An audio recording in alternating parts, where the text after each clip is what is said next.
Caretaker সরকারের আদলে আগামী নির্বাচন পর্যন্ত দেশ পরিচালনা করতে হবে। কিভাবে এই নির্বাচনের দিকে আমরা এগিয়ে যেতে পারি এবং এই ট্রানজিশনটা নির্বাচনের মাধ্যমে আমরা ডেমোক্রেটিক অর্ডারে ফিরে যাওয়ার জন্য যে প্রক্রিয়াটা তারা মূলত ইন্টারেস্ট তাদের এখানে, এই প্রক্রিয়াটা কি হবে এবং এটা কত নিরপেক্ষভাবে আমরা এগিয়ে নিতে যাচ্ছি।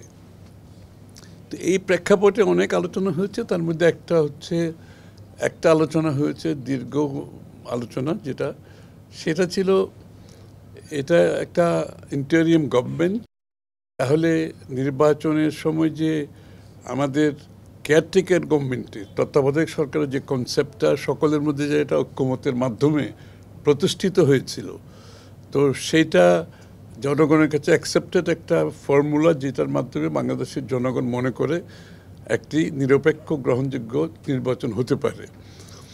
তাহলে ওই কেয়ারটেকার সরকারের আদলে নির্বাচনটা হতে যাচ্ছে কিনা, এটা একটা প্রশ্ন ছিল। এটা নিয়ে অনেক আলোচনা হয়েছে এবং যেহেতু যাতে কোনো প্রশ্নবিদ্ধ না হয়, তাহলে কেয়ারটেকার সরকার আদলে হলে কেয়ারটেকার সরকার তো বলা যাচ্ছে কীভাবে কেয়ারটেকার সরকার ফাংশন করে, যেহেতু বলা আছে সব কিছু, সেই দিকে যদি সেটাকে মাথায় রেখে সেটার আদলে নির্বাচনটা করতে গেলে এটা একটা স্বচ্ছ, গ্রহণযোগ্য, সকলের কাছে একটি নির্বাচন যেটার প্রতীক্ষায় বাংলাদেশের জনগণ আছে, এটা নিয়ে দীর্ঘ আলোচনা হয়েছে।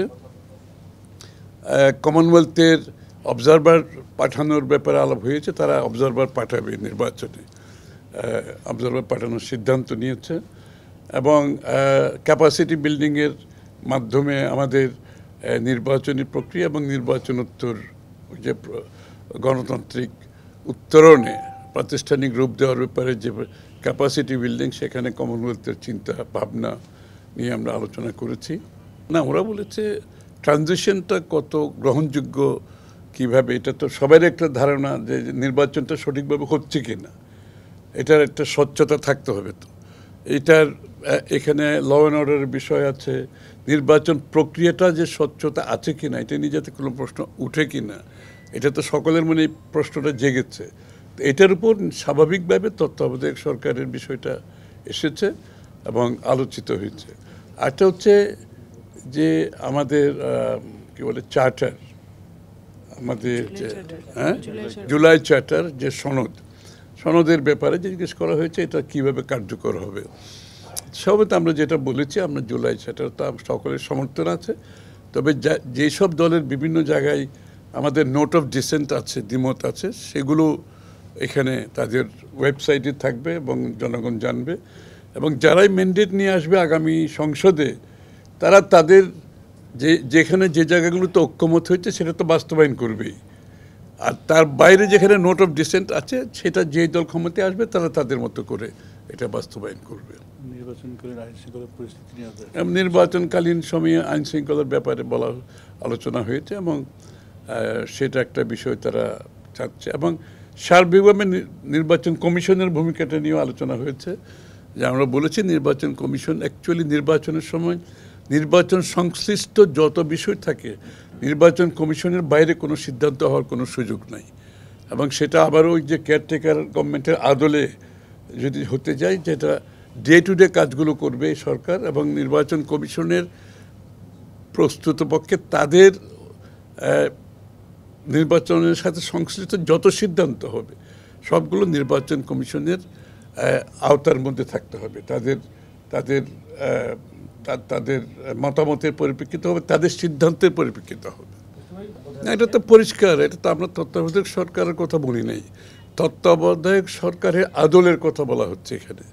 যে তত্ত্বাবধায়ক সরকার কী জন্য হয়েছিল এটা তো বুঝতে হবে। তত্ত্বাবধায়ক সরকার হয়েছিল, এখানে ট্রাস্ট ডেফিসিট ছিল, বিশ্বাসে আস্থার সংকট ছিল। যদি আজকে আস্থার সংকট সম্বন্ধে অনেকগুলো দল, খালি বিএনপি তো না, আস্থার সংকট সম্বন্ধে কিছু সরকারের অভ্যন্তরে কিছু কার্যক্রম, কিছু ব্যক্তির ব্যাপারে আস্থার সংকট সৃষ্টি হয়েছে, এটা বিএনপির একা নয়, এটা বিভিন্ন দল থেকে বলা হয়েছে। যেখানে আস্থার সংকট হবে সেখানে নির্বাচন তো প্রশ্নবিদ্ধ হবে। এই কারণে বলা হচ্ছে কেয়ারটেকার গভর্নমেন্টের আদলে কেয়ারটেকার গভর্নমেন্টে বলা আছে কিভাবে নির্বাচনটা কন্ডাক্ট করবে, অর্থাৎ তারা ডে টু ডে কাজগুলো করবে।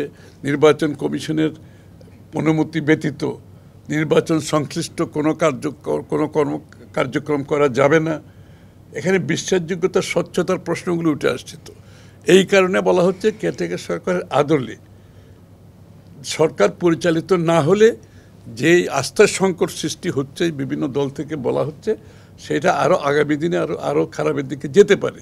এই জন্য কেয়ারটেকার সরকারের আদলে আগামী নির্বাচন পর্যন্ত দেশ পরিচালনা করতে হবে। না, বার্তা তো সোজা, যে গণতন্ত্রের জন্য আমরা লড়াই করেছি, গত 15-16 বছর বিএনপির নেতা কর্মীরা ত্যাগ স্বীকার করেছে, আমরা সেই পথে যেগুলোর জন্য আমরা লড়েছি, যেই বিষয়গুলোর জন্য, যেই ভ্যালুর জন্য, যে মূল্যবোধের জন্য, যে গণতান্ত্রিক রাজনৈতিক সাংবিধানিক অধিকারগুলো ফিরে পাওয়ার জন্য যে এত ত্যাগ স্বীকার করেছি, আমাদেরকে সকলকে সেটা মাথায় রাখতে হবে। নেতাকর্মীদেরকে সেটা অনুধাবন করতে হবে, ধারণ করতে হবে, আমাদের আগামীর কার্যক্রমে এটা প্রতিফলিত হবে। এই বিষয়গুলো উঠে আসছে। Thank you.